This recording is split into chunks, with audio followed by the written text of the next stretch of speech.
Hi friends, పిస్తా హౌస్లో హలీం ఎలా చేస్తున్నారో ఈరోజు చూపించబోతున్నాను. చూడండి, ఫ్రెష్ మినరల్ వాటర్ కడాయిలో పోస్తున్నారు. 2 cans ఫ్రెష్ వాటర్ పోస్తారు. ఇప్పుడు తొక్కు తీసిన పచ్చిమిరపకాయలు వేస్తున్నారు, కొయ్యకుండా వేస్తున్నారు. అండ్ ఇప్పుడు మటన్, ఫ్రెష్ మటన్ లైక్ ఇక్కడైతే 120 kgs తీసుకున్నారు. 120 kgs మటన్ చాలా ఫ్రెష్గా బోన్తో ఉన్న మటన్. ఇది బాగా మిక్స్ చేస్తారు. అండ్ ఈ కట్ల పొయ్యి మీద అంటే కంటైనర్ పెట్టి చుట్టూతో బ్రిక్స్తో కట్టి ఇలా చేస్తారు. ఇప్పుడు వచ్చేసి మటన్ ఉడికిందా లేదా అని టెస్ట్ చేస్తున్నారు. మటన్ ఉడకకపోతే మూత పెట్టుకొని ఇంకొంచెం ఉడకబెట్టుకోవాలి. ఇప్పుడు అల్లం వెల్లుల్లి పేస్టు, బాస్మతి రైస్, కొత్తిమీర వేసేసి బాగా మిక్స్ చేస్తున్నారు. చూడండి, ఇక్కడ 120 kgsకి మనకి 2 బేషన్లు అయితే సరిపోతుంది. అల్లం వెల్లుల్లి పేస్ట్ కానీ, బాస్మతి రైస్ కానీ ఏదైనా. అండ్ ఇప్పుడు వచ్చేసి మసాలాలు, బిర్యానీ మసాలాలు. మనం బిర్యానీకి ఏమేమి వేస్తాం, షాజీరా కానీ, అల్లం,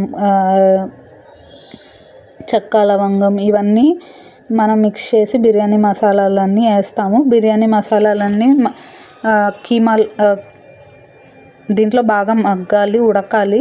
ఉడికితే మనకు బాగా ఎంత మిక్స్ చేస్తే అంత టేస్ట్ వస్తుంది. ఇప్పుడు కొంచెం మనకు బల్క్ క్వాంటిటీ కాబట్టి కొంచెం ఆయిల్ వేసారు. అండ్ మనం బిర్యానీ ఎలా మగ్గబెడతామో, బిర్యానీ ఎలా దమ్ చేస్తామో అట్లా ఇక్కడ హలీంని దమ్ చేస్తారు కాసేపు. చూడండి, 4-5 కంటైనర్స్లో చేస్తున్నారు. ఇప్పుడు వచ్చేసి 4-5 రకాల దాల్ని ఉడకబెట్టి మిక్స్ చేసి పేస్ట్ చేసి ఇలా హలీంలోకి వేసేస్తారు.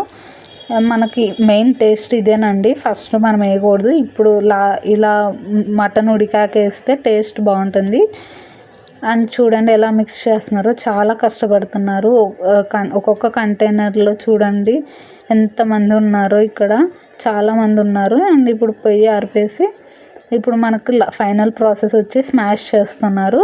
చూడండి, స్మాషర్ తెచ్చారు. ఒక్కొక్క కంటైనర్కి వచ్చి 2-3 ఉండి మెత్తగా స్మాష్ చేస్తారు. ఎందుకంటే మనకు బోన్స్ కానీ, మటన్ బోన్స్ కానీ, లేదంటే మిర్చి కానీ, మసాలాలు కానీ అన్నీ మెత్తగా మిక్స్ అవ్వాలి కాబట్టి బాగా స్మాష్ చేస్తారు. ఇప్పుడు ఇంకొంచెం పేస్ట్ మనకి వేసేసి బాగా మిక్స్ చేస్తారు. మొత్తం అన్నీ కలిసేదాకా, మసాలాలు కానీ అన్నీ స్మాష్ అయిపోయి అన్నీ బాగా కలిసేదాకా బాగా మెత్తగా స్మాష్ చేస్తారు. ఎంత స్మాష్ చేస్తే అంత టేస్ట్ ఉంటుంది. అండ్ వీళ్ళు తయారు చేసిన గీనే వేస్తారు. ఫ్రెష్ గీ అండి. ఆయిల్ తక్కువ ఉంటుంది, గీ ఎక్కువ ఉంటుంది. మ్యాక్సిమం మనకు బయట ఆయిల్ వేసి చేస్తారు. బట్ ఇక్కడ ఏంటంటే కొంచెం ఆయిల్ వేస్తారు, బట్ కొంచెం ఎక్కువ క్వాంటిటీలో గీ వేస్తారు. ఇదండి, మన హలీం రెడీ అయిపోయింది. ఇప్పుడు వచ్చేసి కంటైనర్స్లో కలెక్ట్ చేస్తున్నారు నెయ్యి వేసి. చూడండి ఎలా కలెక్ట్ చేస్తున్నారో. ఈ కలెక్ట్ చేసిన దాన్ని తీసుకెళ్ళి మళ్ళీ షాప్ కంటైనర్స్లో వేస్తారు. వేసేసి వీళ్ళ ఫ్రెష్ గీ ఉంటుంది కదా, అది పైన చల్లుతారు. పైన చల్లి బాగా మిక్స్ చేస్తారు. ఎంత మిక్స్ చేస్తే అంత టేస్ట్ ఉంటుంది. బాగా మిక్స్ చేస్తారు. చాలా పేషెన్సీ కావాలి. చూడండి, మొత్తం వేడిగా ఉండడం వల్ల హలీము నెయ్యి ఊరికే కరిగిపోతుంది. అండ్ ఇక్కడ తర్వాత వచ్చేసి 100 grams కానీ 350 grams కంటైనర్స్ ఉంటాయి. ఇంత చిన్న చిన్న డబ్బాలు ఉంటాయి, మన పిస్తా హౌస్ డబ్బాలు. దాంట్లో కలెక్ట్ చేసేస్తారు. ఇలా కలెక్ట్ చేశాక